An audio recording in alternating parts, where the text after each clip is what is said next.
मौलाना सालिम साहब के दुख दर्द को सुनते हैं इस शेर के साथ कि हमने सहना सीख लिया है, हमने सहना सीख लिया है, कुछ ना कहना सीख लिया है, बोलेंगे तो बात बढ़ेगी, चुप ही रहना सीख लिया है। इसलिए अभी बहुत लोगों ने बहुत कुछ किया, मौलाना ने नामांकन दाखिल किए, पेपर जमा किए, जरूरी दस्तावेज दिए, लेकिन कुछ ऐसे कागजात थे जो मौलाना को इल्म में नहीं था, तो वो नहीं जमा कर सके, तो ऐसा हुआ। इस वीडियो मैसेज के ज़रिए एक पैगाम देना चाहता हूँ।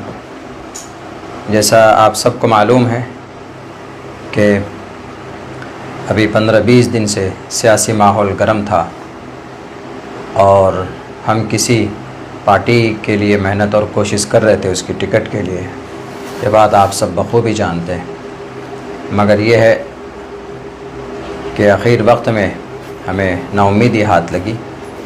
उसके बाद जाहिर सी बात है कि जब आदमी काम करता है किसी प्लेटफॉर्म से, 5 साल से कोई घर बनाता है, 10 साल से कोई एक आशियाना सजाता है, ऐन वक्त में अगर उसको तोड़ दिया जाए तो उस आदमी की हिम्मत टूट जाती।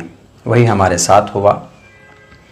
उसके बाद हमारे चाहने वालों ने हमें हिम्मत दी कि नहीं मौलाना, आपको आज़ाद उम्मीदवार के तौर पर इलेक्शन लड़ना चाहिए।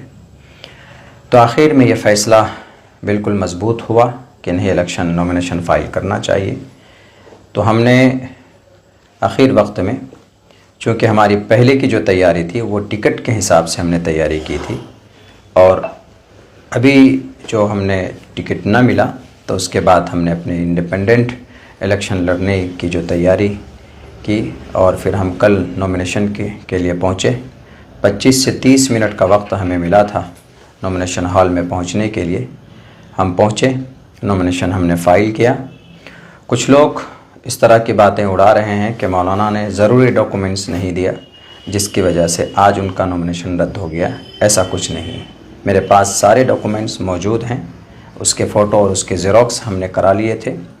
तकरीबन सारे डॉक्यूमेंट्स हमने जमा किए जो भी ज़रूरत पड़ते हैं नॉमिनेशन फ़ाइल करने के लिए।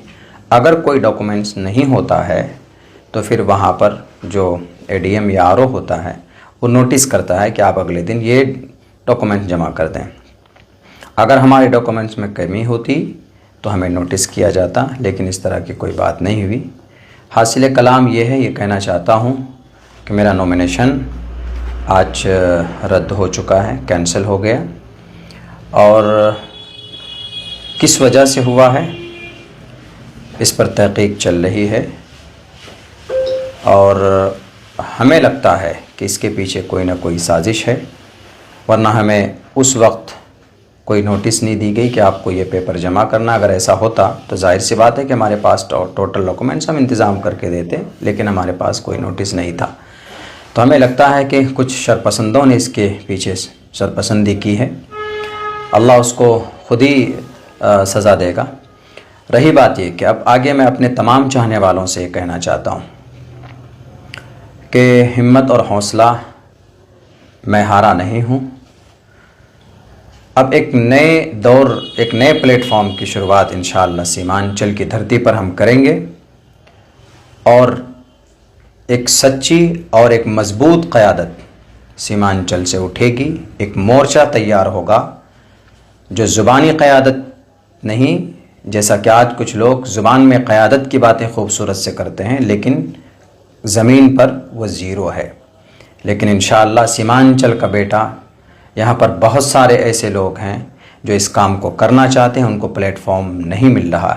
हम लोग मिलजुल कर इंशाअल्लाह एक नए दौर और एक नए प्लेटफॉर्म को शुरू करेंगे, और सीमांचल को आने वाले दिनों के अंदर एक नए प्लेटफॉर्म के ज़रिए से सीमांचल को इंसाफ मिलेगा, एक नई तहरीक मिलेगी इंशाअल्लाह। ये मेरा अज़्म है, ये मेरा इरादा है, यही ख़बर आप सबको देना था। आप मायूस मत होइए, ये सब प्रोसेस और प्रक्रिया होते हैं सियासत के। बहुत से लोग सवाल भी कर रहे होंगे कि मौलाना अब आप क्या कीजिएगा।